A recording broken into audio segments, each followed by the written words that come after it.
Hi, Sanford Smith here with Penn State Extension. Today we're going to be talking about teaching forestry and wildlife through music. And I'm joined by Van Wagner, who's a popular folk singer here in Pennsylvania, and he's also an alum in our School of Forest Resources, which is now the Department of Ecosystem Science and Management at Penn State. What else are you involved with, Van?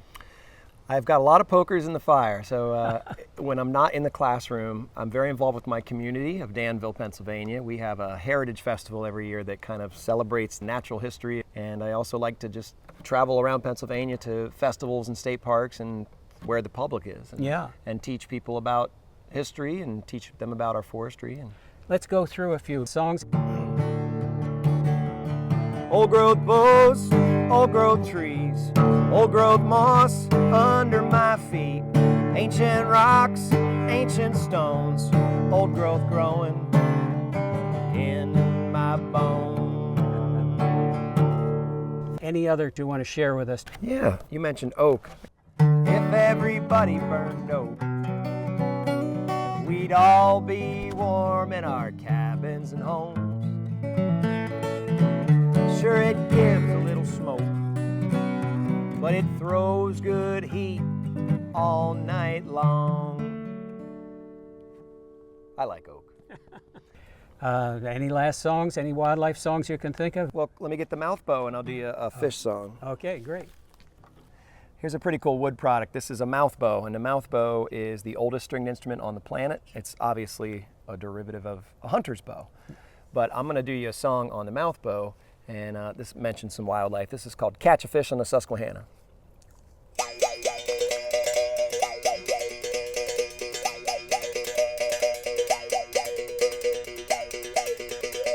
Now catch a fish on the Susquehanna, catch a fish on the Susquehanna, catch a fish on the Susquehanna, sit on the bank in the mud and the sand.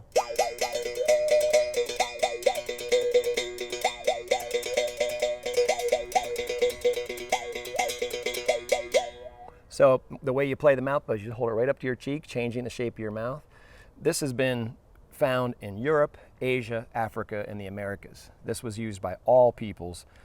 And you're living in one of the last places where people still play it, the Appalachian Mountain region. So I like to have my students at Danville High School make one because it shows them some basic woodworking skills, and it shows them a forestry concept called tension wood and pressure wood, which is an important thing when learning about felling trees.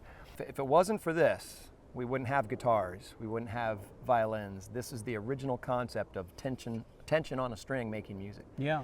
And the history books have it all wrong. I've seen them say like a hunter discovered that you can make music, and I'm convinced it was the hunter's kid. I think a kid is the one that picked up the bow and invented stringed instruments. Yeah. I'm convinced. And this one has a steel string from a guitar. Yeah, this right? is my guitar string, but you know, traditionally whatever your bow string was did the job. Yeah. And it's just, you kind of hold it up there and manipulate it. Now, I'm not an expert player, but a real expert player can manipulate the tension on their leg. You know, so as they're playing, they're tensioning the bow, adding a whole nother dynamic to it. That's pretty difficult. Yeah, that's fascinating.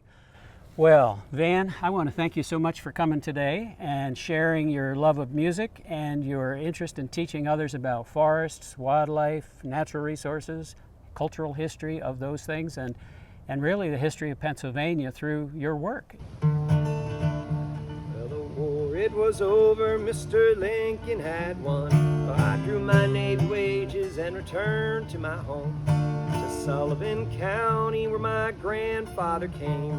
The soil was rocky and the sky always rained. I remember Grandpa's stories of when he was a kid, a bison in the lowlands and elk on the ridge.